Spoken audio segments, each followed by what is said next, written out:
வேலூர் மாவட்டம் காட்பாடியில் கணவர் நினைவு நாளில் மனைவி தூக்கிட்டு தற்கொலை செய்து கொண்ட நிலையில் அவரது உடலை எரிப்பதா புதைப்பதா என்பதில் இரு தரப்பினரிடையே மோதல் ஏற்பட்டது. கூடுதல் விவரங்களை செய்தியாளர் சேதுராம் வழங்க கேட்கலாம். சேதுராம், வணக்கம். விவரங்களை பதிவு பண்ணலாம்.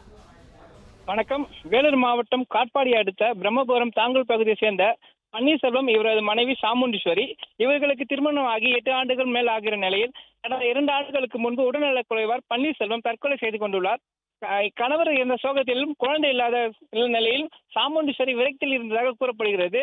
இந்நிலையில் கணவரின் பன்னீர்செல்வத்தின் 2ஆம் ஆண்டு நினைவு நாளான நேற்று தினம் இரவு மன உளைச்சல் இருந்த சாமுண்டீஸ்வரி தூக்கிட்டு தற்கொலை செய்து கொண்டதாக கூறப்படுகிறது.